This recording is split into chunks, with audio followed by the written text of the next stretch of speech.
Looped slideshow.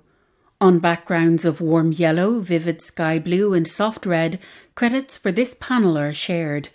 Each new slide features a large white text box with black text and a bold black outline of a geometric shape, circles, triangles and parallelograms. First slide on yellow, text reads, "From Access to Inclusion, an Arts and Culture Summit." Next slide, text reads, "Welcome to the Organisational Buy-in and Training Panel. Find out more by visiting adiarts.ie/summit and kennedy-center.org with centre spelt CENTER. Next slide, text reads, "Meet our chair, Maureen Gilbert, Disability, Intercultural, Diversity and Equality Consultant." There is a photograph of Maureen on the right, a woman with fair complexion and clear-rimmed glasses. She has short silver hair in a pixie cut. In this image, she sits in a bright modern room. She has a sonorous voice with an English accent. Next slide, text reads, "Meet our presenters. Maria Vlachou, Executive Director, Accesso Cultura, Access Culture." There is a photograph of Maria, a woman with dark blonde hair and fair complexion. She sits in a white room with a bookcase behind her. She wears white earphones. She has a slight Portuguese accent. Next slide, text reads, "Lynn Walsh, Access and Inclusion Consultant." There is a photograph of Lynn, a woman with short brown curly hair and glasses. She wears a dark red blouse and sits in front of a blank wall. She has an American accent. Next slide, text reads, "David Bellwood, Access Manager, Shakespeare's Globe Theatre." There is a photograph of David, a man with greying hair and beard. In this image, he is smiling broadly and seated in front of heavy-laden bookshelves. He has an English accent. Next slide, text reads, "Catalina Dennekamp, Manager of Accessibility and Inclusion, Rijksmuseum." There is a photograph of Catalina, sat in front of a pale grey wall with two wall lamps dimly lit. Her blonde hair is tied back and she wears a blue blouse with white dots. She speaks with a Dutch accent. Next slide, text reads, "Access services available today. Irish Sign Language Interpretation, British Sign Language Interpretation, American Sign Language Interpretation," with the associated logo for sign language, two hands, both forming a circle by pressing thumb and forefinger together. Also, speech to text, brackets CART, with the associated logo, a rectangular speech bubble with 3 horizontal lines in it. Next slide, text reads, "Screen layout." This slide displays the layout of the event. A large frame is in the centre, where the main speaker will be live-streamed during the keynote. In this slide, Pádraig Naughton's image is here. There are 4 more images in each corner of the slide. In the top left-hand corner is the logo "From Access to Inclusion."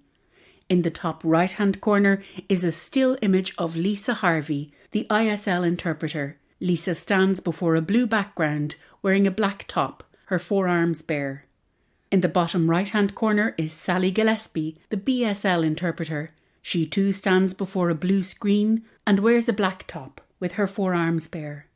The last image in the bottom left-hand corner is of Sharon Ploger, the ASL interpreter. Sharon sits before a black screen, wearing a grey long-sleeve top.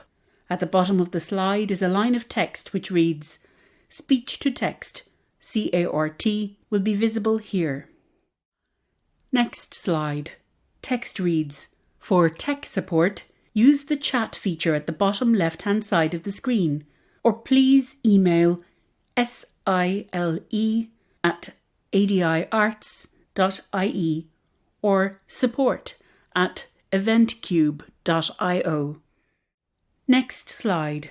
Text reads, "Audience Q&A. We want to hear from you. Please submit your questions throughout this session in the Q&A box underneath this video. The Submit Your Question field has been clearly labelled for screen readers." This question field is located beneath this video. Next slide. The From Access to Inclusion logo on our left.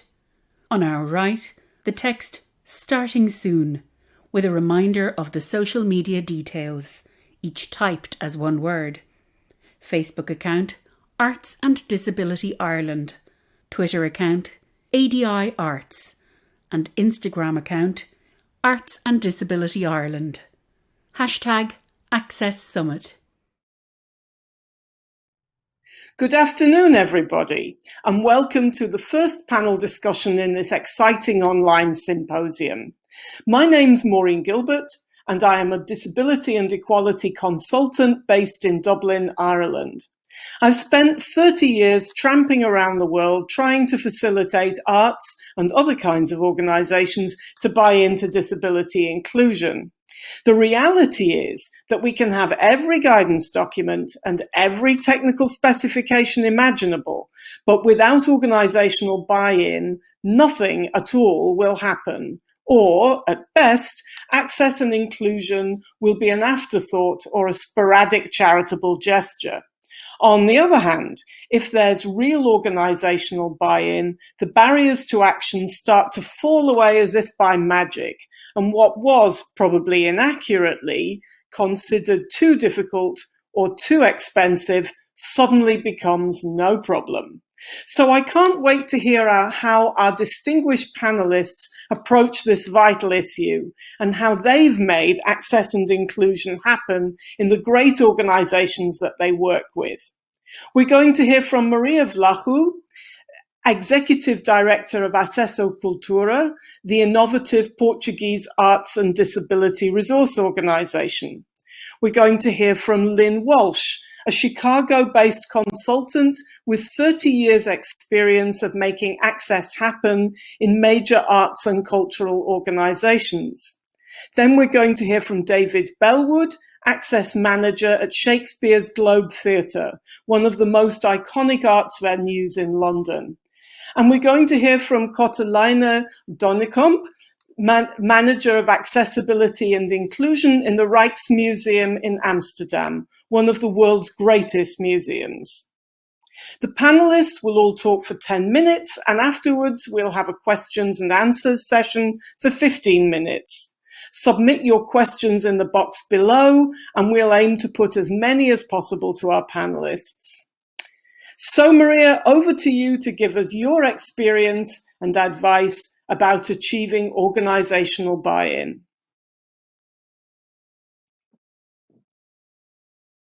Thank you, Maureen. Thank you, everyone. It is a pleasure and an honor to be here in such good company. A couple of words regarding Access Cultura or Access Culture. We are based in Portugal and not-for-profit cultural organization. We promote physical, social, and intellectual access to cultural participation. Our members are either individual cultural professionals or cultural organizations. This means that we work directly with them in order to identify and overcome barriers, and only indirectly for people who, let's say, visit cultural venues, attend performances, etc. We do a number of training courses and seminars, and we also work as consultants around the country.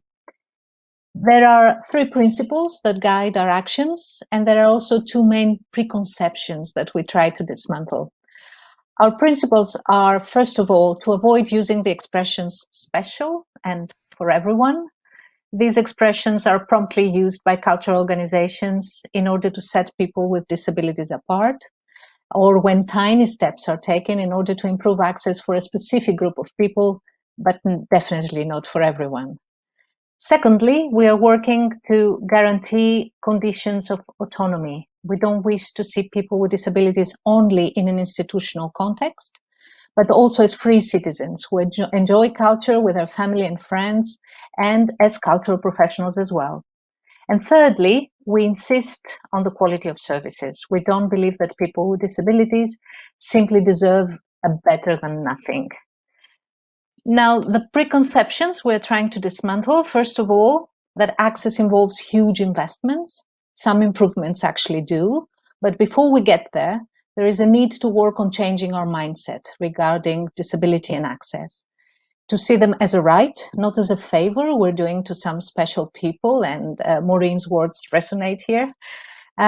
Through our training courses, we work around concepts and we present a very wide range of services and initiatives that don't require huge investment.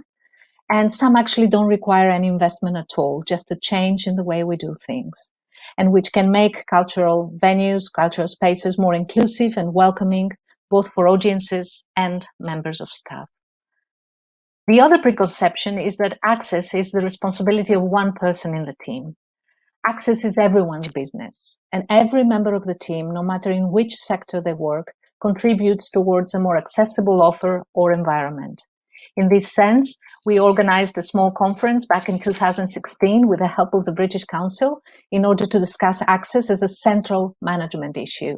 And we know that that conference had a huge impact in the way a couple of national culture organizations in Portugal have faced access ever since. The recording of this conference is available on our website in the archive, and also on our website you may find our latest publication, The Cultural Participation of People with Disabilities and Impairments, How to Create an Access Plan, which we hope to have translated in English perhaps by next month. And in English, you may find our report Beyond the Physical, Barriers to Cultural Participation, which is the result of a number of meetings we had in 2017 with cultural professionals in every region of the country. And I'm sure that our findings will resonate with colleagues from other countries too. This is all available on our website. I would also invite you to have a look at our website, Cultura Acessível, Accessible Culture. Here we bring together information on accessible culture offer around the country, making it easier for people with disabilities to find the information they need, and also giving more visibility to the still very few cultural organizations that invest on access in Portugal. At this point, access services in Portugal involve museum exhibitions with audio and video guides, tactile materials, alternative communication materials, guided tours with audio description and interpretation in Portuguese Sign Language, performances with captions, audio descriptions and sign language, as well as relaxed sessions. We can find some of these services also on Portuguese television. The Eurovision Festival, for instance, has been audio described, as well as some films and series, or also popular cultural events, such as the parade taking place in June every year for St. Anthony in Lisbon. Our association offers training courses for staff members, mainly front of house, communications, production, and also consultancy in the implementation of these services, as well as access audits. There is no doubt at all that very few cultural organizations and events in Portugal are implementing inclusion policies. There is no doubt either that the number of those which do is actually growing. Based on the feedback we get from our colleagues, and this comes through evaluation forms after our training courses, emails we receive, and the public statements of diverse cultural organizations, we can say that the number of cultural professionals in Portugal who have become more aware of what access means and how they can and should contribute has significantly increased. At the same time, we see that some people with disabilities are raising their voices and demand better access to cultural participation, and this is fundamental in our work. It would make no sense to do this without their participation, involvement, and support. Nevertheless, there are a couple of issues we feel we need to pay close attention to. Most colleagues holding the post of director are not involved in this effort. We feel that we have many more professionals in lower hierarchical levels who are aware of their responsibilities and they are committed, but who first of all face what they call an internal barrier. Most directors don't show up for training courses, seminars, public debates, conferences. They're not part of the discussion, although they are the ones deciding on an organization's course and priorities. And this makes things more difficult and evolution much slower. In relation to this, our organization is developing persistent efforts to place access in the center of strategic planning and turn it into a permanent factor when establishing objectives. We believe that our manual, the manual I mentioned, on how to create an access plan, in combination with our training courses and public debates, is actually helping to form a more welcoming mindset among politicians and cultural managers. And then the last issue I would like to bring up is more recent, and at the same time, it is not. Our association has defended, since it was created, the need to consider specific policies and strategies regarding digital access. We have promoted diverse training courses related, for instance, to open access to collections, norms of web access, digital marketing, online access services, etc. The pandemic has now drawn more attention to this. Nevertheless, most content made available online at great speed since March 2020 is not accessible to people who are deaf or have got a hearing or visual impairment. At the same time I'm saying this, we should also not forget that not everyone has got internet access. So there is a need to consider also the severe exclusion people with disabilities have always faced, now worsened by the pandemic. So what can our contribution be in order to keep also those people involved, active, and optimistic? So this is from us for now. I'll pass on to Lynn Walsh, eager to know what she thinks about all this, given her 30-year experience as a consultant in the cultural field. Thank you, Maria. It's an honor to be part of the Access to Inclusion Summit and to be on a panel with such an extraordinary group of people. Prior to the pandemic, I would have focused all my time presenting on the importance of ongoing disability and awareness staff training. An organization can have all the resources in the world, the most up-to-date technology and all the latest tools for people with disabilities. But if the staff doesn't know who it's for, how to use it, where it's kept, all those resources and tools are worthless. Ongoing access and inclusion related training is imperative for all staff because everyone's work is connected to access and inclusion in one way or another. From the obvious, those who provide the face-to-face customer service to the visitors, to those that work in the offices, those that are writing the grants and reaching out to our funders, those that handle PR and marketing, those that create the exhibits and care for the facility, those who create and maintain the website, and those who design and facilitate programming. The list goes on and on. Accessibility and inclusion training is necessary for all staff. By providing ongoing training, you help cultivate support within the organization, gaining that important buy-in. It also helps sustain the efforts. When turnover occurs within an organization, the work can continue because everyone's involved in the efforts. But now, over a year into the pandemic, I've come to appreciate and value the cross-departmental access and inclusion team approach just as much as ongoing staff training. During the course of my career, I've had the great fortune to lead two very successful access and inclusion cross-departmental teams. One at a children's museum and most recent at an aquarium. These teams were made up of staff from almost all departments within the organization, from senior level down to part-time staff. Team members included staff from PR and marketing, guest services, facilities, development, human resources, education, exhibits, and even sea lions and birds of prey. Who knew there was such a department? The teams included people with disabilities, advocates for people with disabilities, and those who had no experience at all with access and inclusion work. Including staff from various departments with different levels of experience help expand the reach of access and inclusion efforts at an organization, helping to make all aspects as welcoming, accessible, and as inclusive as possible. This teamwork helps open the doors for people with disabilities.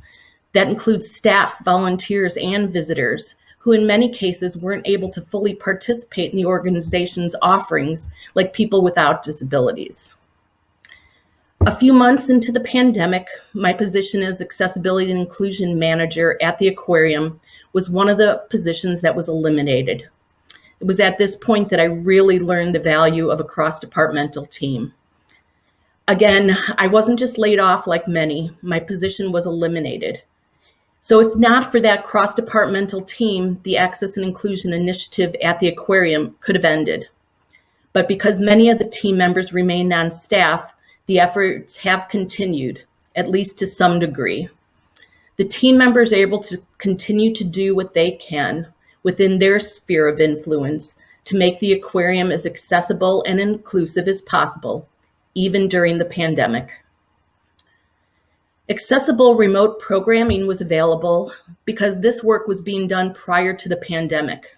The Learning Department was actively involved in access and inclusion work prior to the pandemic, both on-site and virtually. So as a result, they've been able to continue their efforts and even expand their virtual audience to include all remote visitors. Team members from the Visitor Services Department recognized the impact some of the COVID guidelines and restrictions might have on people with disabilities. They were able to put solutions in place to alleviate the issues prior to any of the reopenings. And then members of the Exhibit and Design Department recognized the need for accessible hand sanitizing stations and pandemic-related signage prior to reopening because they were involved in this access and inclusion work prior to the pandemic. Because the accessibility and inclusion team included staff from the Animal Care Department, unique animal programming that was in place prior to the pandemic was able to continue and even expand, bringing fun, informative, remote opportunities to an expanded audience. On my own, I would have never known it was possible to FaceTime with a sea lion and participate in a mini training session. But thanks to the manager of Sea Lions and Birds of Prey, an access and inclusion team member, this unique program, which was originally designed for those who couldn't physically come to the aquarium because of injury or illness or disability, it became a favorite amongst aquarium guests who could no longer visit due to COVID. This is the perfect example of a team member bringing her expertise and experience to the team to help to create something that was accessible, inclusive, and extraordinary. Having a team member from public relations and communications on the team assured that appropriate language was used on all materials, including press releases. She regularly assisted with the promotion of accessible and inclusive programming, assuring that the intended audience was reached. This team member's important work continues today. These are just a few examples of how a cross-departmental team can benefit an organization and sustain an access and inclusion initiative, particularly in times such as these. In addition, a cross-departmental team can help diversify the efforts by using the expertise and ideas of all involved. Each member brings his or her own experiences and knowledge to the table. And whether access and inclusion experience is part of that is not always necessary. What is necessary is that each member be passionate about the work and have the time and energy needed to help make things happen. Team members need to be open to reaching out to the disability community. They have to understand that making assumptions on their own about what people with disabilities want and need doesn't help anyone. They need to listen to the community, hearing those wants and needs, and then work together to make things happen. Team members must be willing to share information with their departments and bring ideas, questions, and comments back to the access team. They must be willing and able to do this work in addition to their regular responsibilities. And even better, when they can seamlessly incorporate access and inclusion into their everyday responsibilities. All this being said, I do still feel it's important for organizations to have a position dedicated to accessibility and inclusion.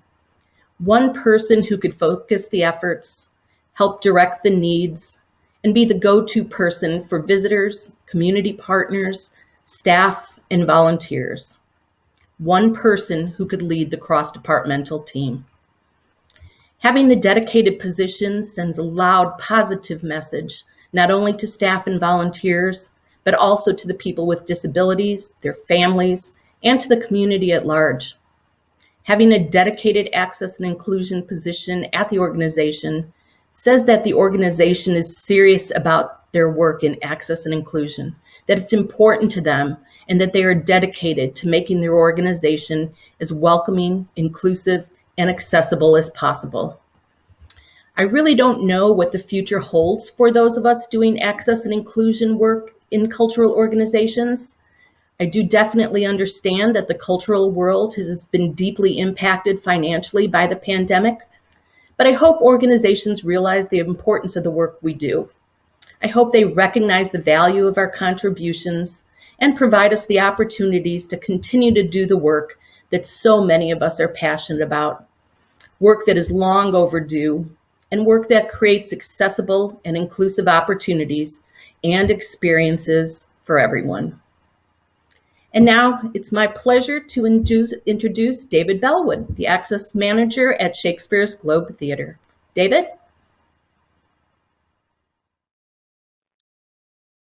Thank you so much, Lynn. And just to say, as everyone else has, what a great privilege it is to be here today to be speaking at this.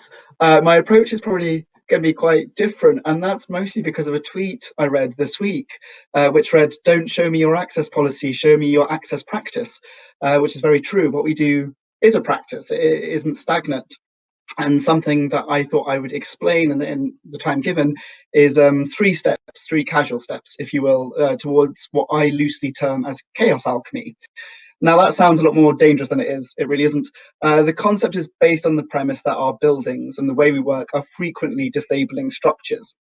And in my experience, the best way to move from access to inclusion is not to add more layers to what already exists, but to break down the existing order of things. The opposite of that order being chaos, if you will, the primordial stuff with which we build again and hopefully build better.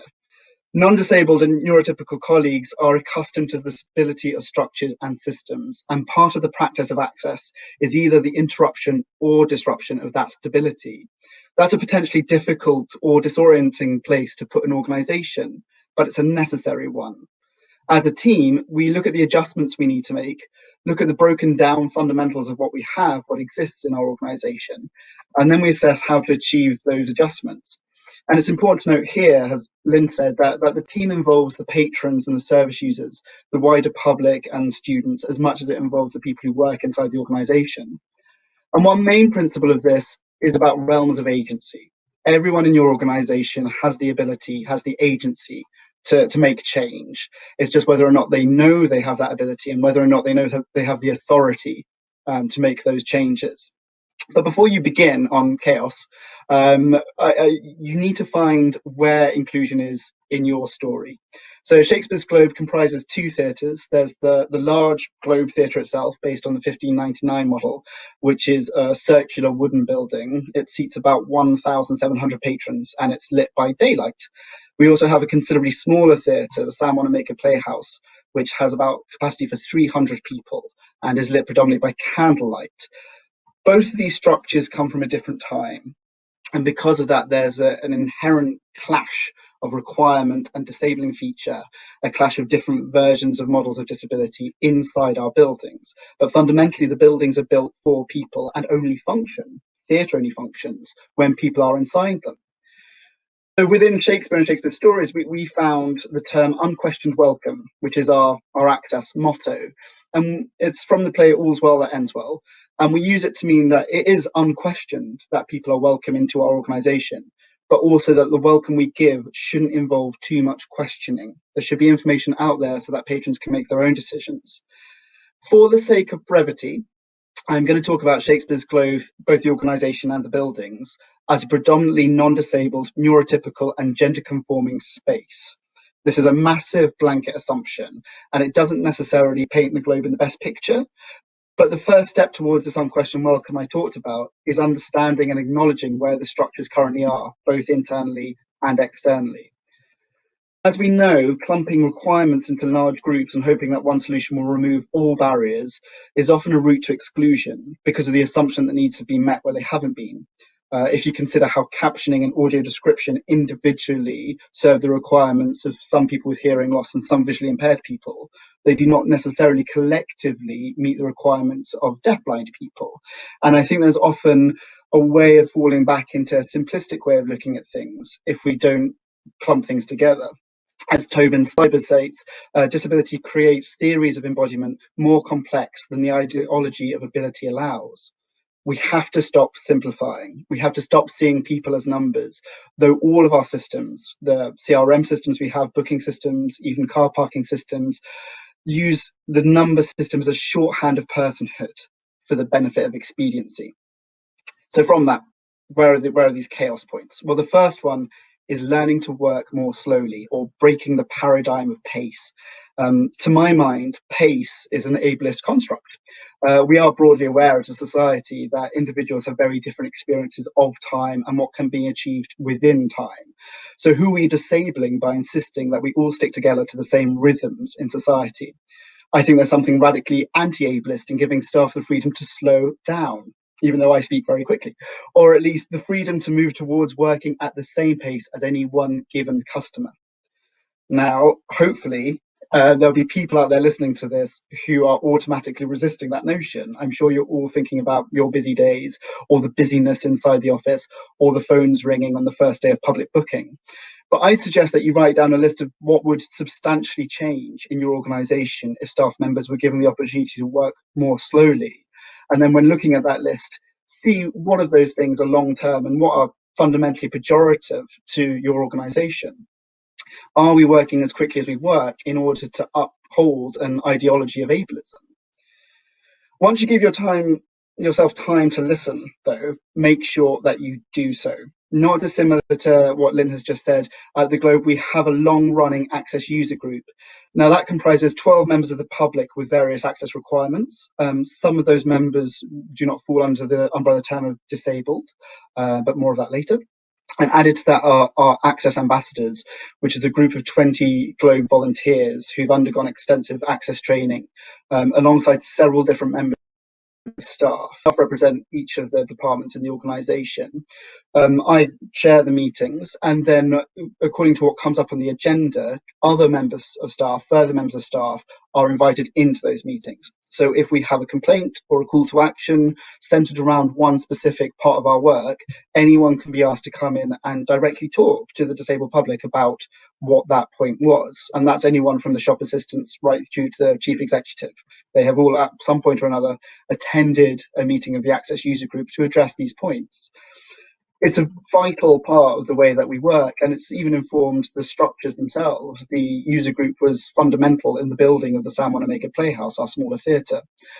It is currently a voluntary body, much like the Board of Trustees, and it's vital in this sort of body to create a balance between giving audiences the agency to tell us how they want their theatres operated, and not pushing or leaning on their expertise without remuneration. I think that's a really important point, because I think there is a vulnerability we put around disabled people when we insist they tell us all the answers without trying to put any of the work in ourselves.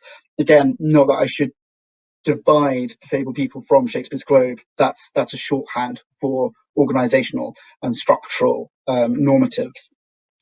And also, knowledge was already there. We have to acknowledge that disabled-led groups have been leading the way in exclusive practice for decades. So the Globe works alongside other artists and theatre organisations such as Definitely Theatre, Extant, Tourette's Hero, who come in and share and disrupt, hopefully, the way that we're working so that we can improve our practices.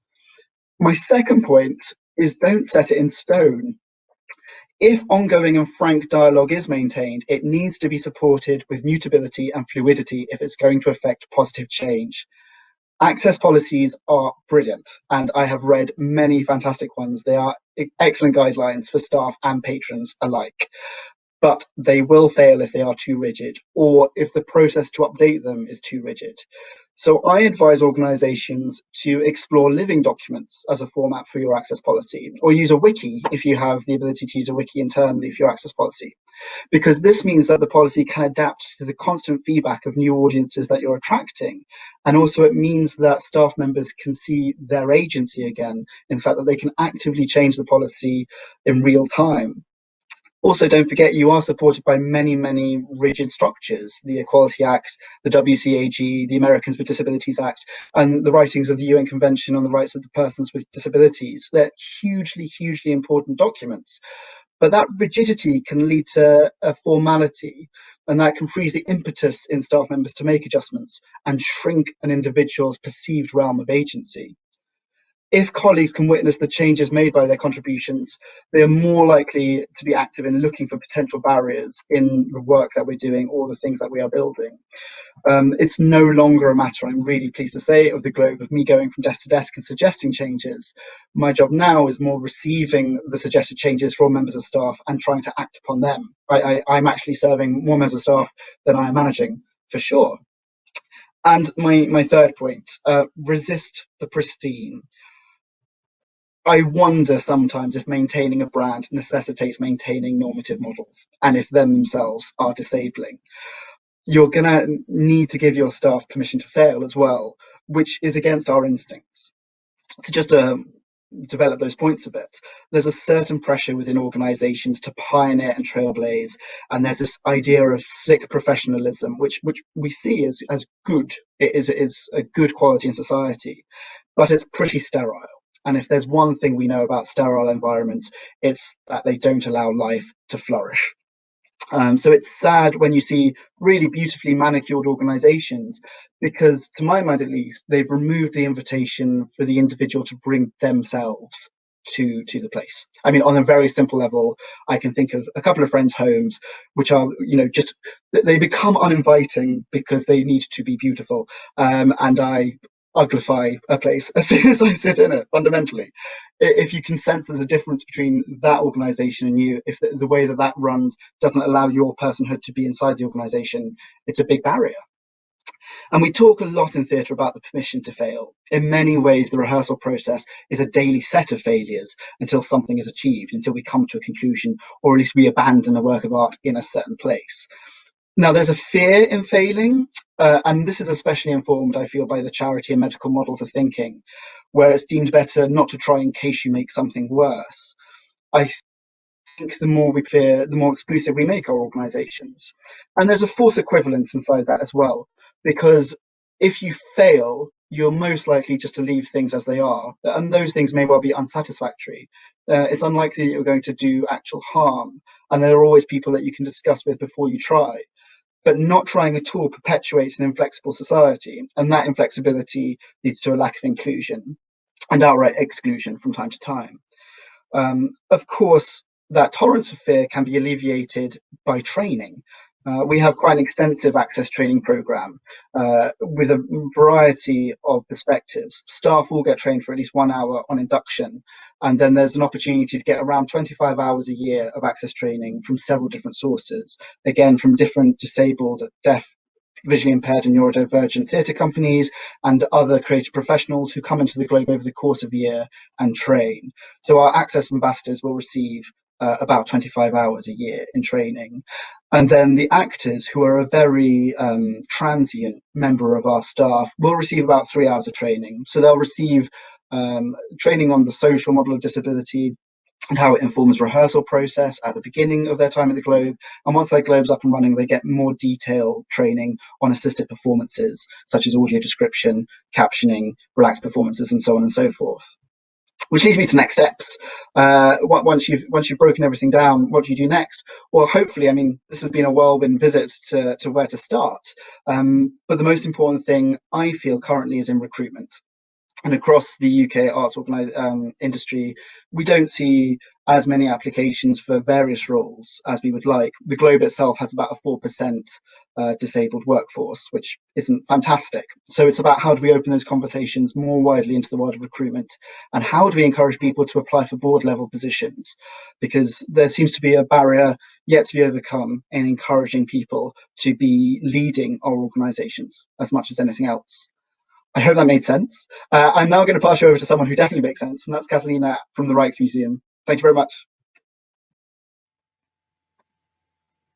Thank you, David. It's very nice to hear. I want to tell you about, I have a deaf friend, Rose, who came a few years ago to the Rijksmuseum, and she went straight to the cachet because she wanted to buy a ticket. And she said it in sign language. The lady behind the cachet probably never met someone deaf before, because Rose, she saw the panic in her eyes. The lady even walked away to get her manager. And Rose felt so unwelcome, she just wanted to buy a ticket. So when she told me this, I asked her, what should we do about this? And she advised me to teach the staff 10 signs so that they get introduced to the sign language and that they can receive deaf people in a hospitable way. So I asked her to make this video for us, and it's now on the intranet, and we practice it regularly. It concerns signs as wardrobe and welcome and toilet and ticket.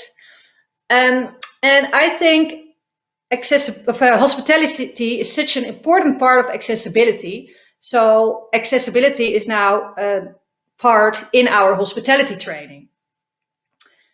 In addition, I come every month with an experienced expert to the morning meeting with all our front office and our security staff.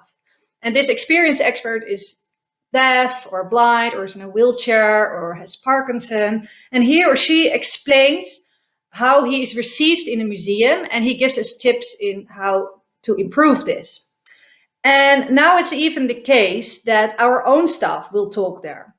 For example, a colleague of mine who works in the wardrobe has autism, and he told us about autism. So he explained us that when he does not smile, it doesn't mean that he does not like us. And he also thanked us for being his colleagues, because since he has been working at the Rijksmuseum, he has opened up as a person with autism. So you can imagine that this is, next to that we learn a lot from that, it can also be very moving meetings and very useful, because in order to be accessible, it is a requirement that your staff is aware of the necessity. To be able to achieve this, I bought 3 disability suits. These are suits with glasses through which you can hardly see anything, and headphones, which makes it difficult to hear, a harness, which makes everything heavier, wrists on your weights on your wrists and on your ankles. And every week I went through the museum with 3 colleagues wearing this suit. And we walked during an hour through the museum, and also a bit in a wheelchair.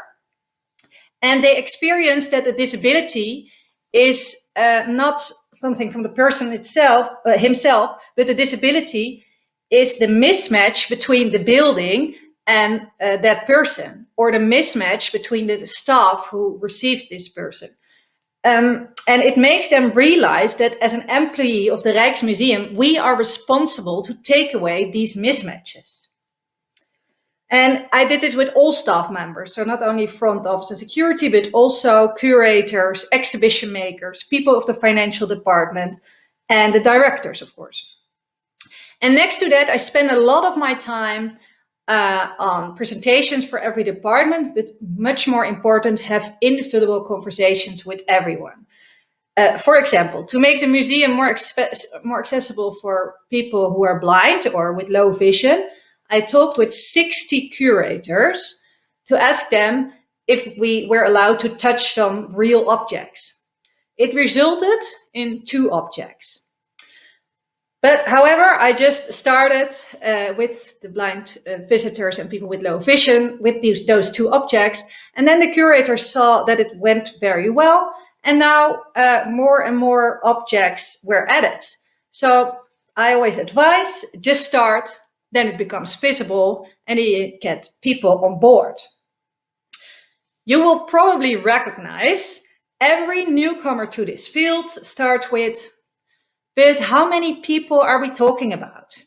Or do we have to put in all that effort for just those few people? It is so important that you not run away screaming, but that you explain over and over again with good courage. And it will go much faster the more people you have on your side. Actually, I ignore a person who really don't want to. It's a waste of my time. And finally, he or she has to come along anyway, because the Rijksmuseum is the national museum of art and history. And we have the masterpieces like the Night Watch from Rembrandt. And the museum it's about art and history of all the Dutch people. So at least we should, at least everyone of the Netherlands should have access to this collection. Make your staff proud. I posted all changes, however small, on the intranet so that all the staff members see it. They see what's happening. And I also post a lot on social media. I join a lot of networks, and I try to get into the news with the museum on this subject. For example, I found out through social media that our Ministry of Culture wanted to produce a report on accessibility in cultural institutions. So I wanted to be the Rijksmuseum, that the Rijksmuseum was included in that report. I figured out which company they had hired. And via LinkedIn, I messaged all the people who work there, can I have a talk with you? And ultimately we spoke and they visited, and the Rijksmuseum is mentioned extensively in that report. Our management is proud. Inclusion is not only accessibility, but also representation. You must be able to identify yourself in the collection. People with disabilities, we're always there, of course, but you don't see that when you walk through the museum rooms. Inspired by Project Crypt the Met from the Metropolitan Museum in New York, I have now begun to involve curators in researching our collection. Do we have paintings made by people with a disability?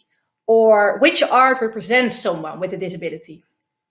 And I was surprised by the enormous enthusiasm to participate in that. But finally, it seems to be logic, because this is the business of curators. This is curating. And this also contributes to awareness. COVID-19 makes everything more difficult. You don't see each other. There are no programs. We all work at home. And so I can be less on top of it. We are closed now, but as soon as we reopen, the exhibition Slavery will open as well. It's a really important exhibition. I had a look today in the museum. It's already built up. And I was shocked to see that the showcases were really high. If you're in a wheelchair, you cannot see what's inside. I can sink through the ground. Who did this? Who came up with this? And even worse, it is an exhibition about slavery, about exclusion.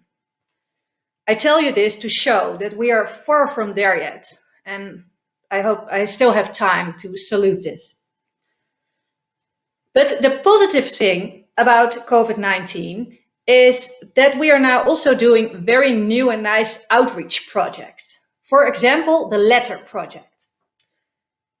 Loneliness among elderly is a growing problem during Corona. Next to that, the employees are working at home and we are closed. So I thought maybe we can combine that. So I asked our staff to write stories, personal stories about their favorite art piece in the Rijksmuseum. And we make letters of that. And we copy that and we sent it to all the elderly people in our database, and they get this at home with physical mail. And many colleagues wrote a letter, people from the wardrobe to people from the financial department to curators to the directors. And because everyone works in different departments, it is written from different perspectives, which makes it really nice. The stories are being sent every week since March 2020, and we will continue this the whole 2021. And we get fantastic responses, as it's the light is my light of the week, I look forward to, or I feel I belong again. I will end my talk with an example of such a letter. I think everything comes together here. Connection, representation, awareness, and pride. The letter was written by my colleague Marike, who works in the publication department, and she is hard of hearing. She wrote about Averkamp, who is a 17th century painter, and he painted winter landscapes. Averkamp was deaf. He painted scenes on the ice. You have literally on every centimeter of the painting, you see a different scene. swinging couples, boys playing ice hockey, someone falling into a hole. You can watch it for hours. She writes that she thinks that because he was deaf, he could see so well and paint in so much detail. He probably never heard the noise which accompanies the fun on the ice. Marieke, my colleague, would have loved to meet him, because how did he do that in that time being deaf? How did he communicate without all the technological options we have now? With persistence, talent, and undoubtedly humor, he has become a world-famous painter. And that is why he is an inspiring example for my colleague Marieke. Marieke feels connected to him because she has the same disability, and that makes her proud. In a time when the museum is closed, we still reach out with personal stories about art. So we connect people and art. And I think that is what it is all about. I would like to welcome everyone to join the audience Q&A. Thank you.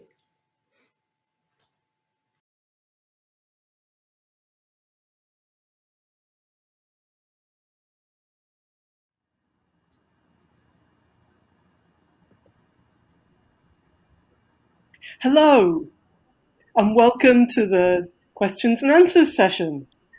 I don't know about you, but I was completely inspired by those 4 fantastic presentations. So can I encourage you, please, to write your questions in the question box, and we'll try and get through just as many as we can in the next 15 minutes. The first question that came in is for you, Maria, but I might ask you to respond, but the others, you may also have an idea that you'd like to add. Maria, you talked about how important it is to try to involve senior management and board members in your orientation and getting them really bought in. And you pointed out how difficult that can be. What are your tips for making that actually happen? I think, thank you for the question. I think what we hope for is that some of the people in lower hierarchical levels eventually will become directors or members of the board. That's probably the easy way. Now, a few years ago, I mentioned in 2016, we had a specific event here in Lisbon in order to place access as a central management issue.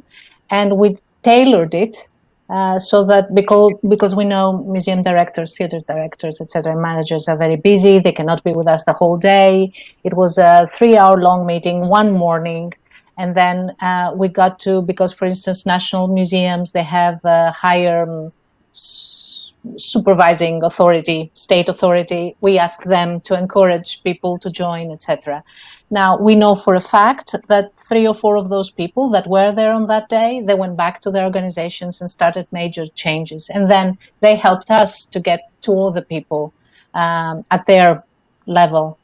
So it's slow. It's little by little, but I think it's at the same time, the demand from the outside world for culture to be more accessible is something that they start feeling heavily now, or they're more conscious of this. So I think it's the combination of these issues, but I'm sure my colleagues will have more to say on this. So get your audience to put pressure on them. That sounds like a good idea. What about the rest of you? Have you got anything to add? How do you manage to involve senior management and board members in your initiatives? I could jump in. I've had a lot of success when we make sure we share everything that we're doing with that senior level, including the board. And not just what we're doing, but the feedback we've gotten from what we've done. So when they actually hear from some of our visitors how much they appreciated whatever it was that we did, that went really, really far. Me just showing up in a room and talking about my dreams and wishes for accessibility didn't work nearly as well as when you have actual feedback from your visitors. Thank you very much. So we've got a related question, at least it's related in my mind, which is what is the starting point? And particularly, most of you are working with established organizations with budgets. What about if you're a voluntary artist-led organization? Where do you start with something like that? Who would like to respond? It's a question for all of you. Gosh. Yeah. Now I would start with put on your website what is accessible in your organization and what is not, so that people know that. Start with some quick wins so that your staff sees differences. And I know when you're a small organization, it is hard to change a lot of things. You have less budget, but start with social accessibility and train your staff, and that will make already a big difference. Is that an answer? Yeah, that's an answer. Thank you very much. David, there's a question here specifically for you. Okay. No pressure. And it was about what you said about PACE being an ableist construct. And the questioner loves that, but says, okay, how do you really do it in an organization with a very full-on schedule? Oh, okay. Well, I mean, the Globe does have a very full schedule when we're open. Thank you, pandemics. I think, again, I need to reiterate a couple of things. First of all, we've sort of decentralized disabled people from that question, if you will. Sort of maybe it's actually your staff who are the disabled people in this person, and it's their pay, which we're talking about. In which case, it's all about how we work collaboratively. There are certain things you can put in place. If you know that you have pinch points in schedule, you can look at those. You can look at changing working hours, and in a broader sense of access as we work it, where we look at 9 protected characteristics under the Equality Act. At the Globe, we've altered working hours more to suit parent and guardians, but obviously that has big access repercussions in where there are those pinch points. I think just you can either reassess them as a group and as a team, say, do we need to be having one day where we open booking? Can we stagger? Is there anything else we can stagger? How much information is available both internally, again, assuming that you have disabled staff, and externally, that people can make decisions well ahead of time. I think we're quite accustomed to sort of praying that everything will go right just at the last minute, and that's not fair on a lot of people, and it's just not how a lot of people's minds and bodies work. So flatten. I think what I'm trying to say is flatline everything. Try and take out this pinch point. Try and speak collectively to those pinch points and see if. Thank you very much. And there's a question for you, Lynn, which is, you talked about training quite a bit. If you had to prioritize one topic for training your colleagues, what would that be? That is tough because there are so many important topics. I think if I had to pick just one, I would go with a panel session, and I'd make sure the panel included people with a variety of disabilities. And then each panel member could speak to their experience when visiting an organization such as the one we're at. I've had a lot of success with that in the past, and hearing from the person with a disability directly about that particular organization really impacted all levels of staff. I guess I'd start with that one. Thanks very much. Yep, well, Maureen, can I just jump on the back of this point, because it's an excellent point, and there's I think it's about recentering disabled people and disabled experiences. I also think as we progress, there's a lot to be said about how much as organisations we rely on unremunerated lived experience from disabled people who we are then not employing. And I know I'm keep on banging on about it, but it's such an important thing, and it's one thing I really wanted to get across is employ disabled people. They should be in all positions of your organisation. You know, and when we have these groups, think about what you are asking of those groups in terms of their physical output, their lived experience, and their knowledge, and the spoons, the amount of energy it's going to take for them, that you're asking for them to be the experts on your behalf to bring into the organisation. I say this as an employment. I think the groups are a brilliant idea, but just make sure that you are taking into account how much you are asking members of that group. And also, when you are employing, make sure that you don't then assume that a disabled person is going to be your access person because he, she, or they happen to be disabled. I've seen that route taken a couple of times, and it is not the correct route. Some people are, some people aren't. It is not assumption that anyone should be making on anyone else's behalf. So you really have to, yes. So you really have to resource for participation and make sure that people are remunerated correctly for what they're doing. Folks, we are very nearly out of time, which means most of our questions, alas, can't be answered. But if you stick around after the end of this session and go into the networking room, you may be able to have more conversations. So I'm going to finish with a question that just came in, and I'm going to go to each of you in turn for one sentence, and that is, what was your biggest Access aha moment? I'll start with you, Maria. Can I admit that it happened a little while ago when I heard David talking about deaf-blind audiences and we never thought about them? That was it. Thank you, David.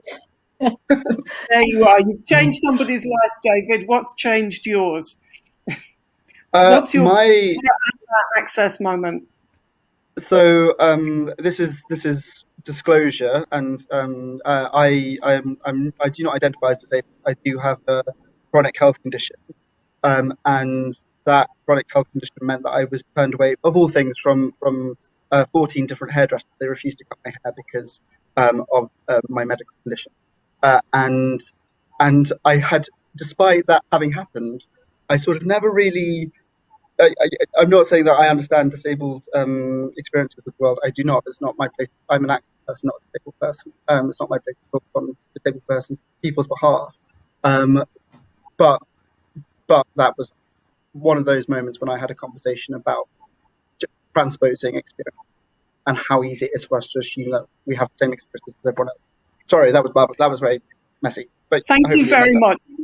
Yeah, it made sense, but now Lynn and Catalina have to hurry up very quickly. Lynn, what's your favourite or most important aha learning moment in Access? It happened early on when I started in Access and Inclusion, and when I heard the phrase, nothing about us without us, that just clicked the light bulb, and it reminds me to this day how important it is to include the disability community in anything I do. Thank you very much. And finally? I have exactly the same. I developed together with people who are sensory sensitive our sensory friendly evenings, but at the latest moment I offered the people who were there that evening an audio tour, but without checking with the people who are sensory sensitive, and this audio tour was not sensory friendly at all. So you should always do everything with the people who you are developing it for. Thank you very much indeed, and very sorry that we have to finish it there. Thank you very much to our 4 fantastic speakers. Thank you very much to all of the audience for your great questions. Thank you to the sign interpreters for being fantastic. And thank you to the backroom teams who have made all of this possible. Please feel free to stay online and meet other people in the networking room. You may well meet the speakers and then be able to ask all the questions that we weren't able to get to.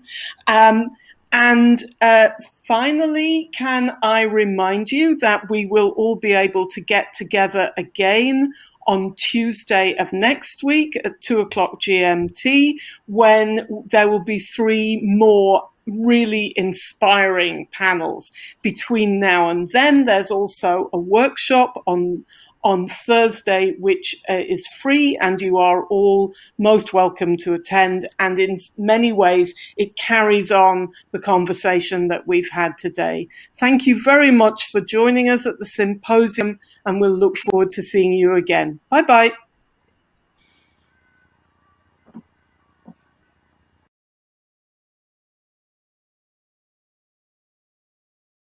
Looped slideshow. On backgrounds of warm yellow, vivid sky blue, and soft red, credits for this event are shared. Each new slide features a large white text box with black text and a bold black outline of a geometric shape, circles, triangles, or parallelograms. First slide on yellow. Text reads, "From Access to Inclusion, an Arts and Culture Summit." Next slide. Text reads, "Thank you.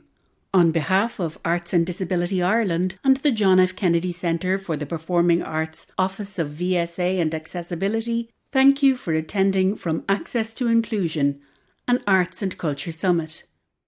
Next slide. Text reads, "Funders and sponsors." The logos of 4 organisations sit below. They are the Kennedy Centre, the Arts Council An Chomhairle Ealaíon, British Council, and Creative Europe Culture. Next slide. Text reads, "Join us in our networking rooms. Meet and mingle with your peers during the break and after the final session of each day." Next slide. Text reads, "Follow us and share," followed by details of hashtags and social media accounts, each typed as one word. Use hashtag #AccessSummit to feature on our lobby Twitter wall. Facebook account Arts and Disability Ireland, Twitter account ADI Arts, and Instagram account Arts and Disability Ireland.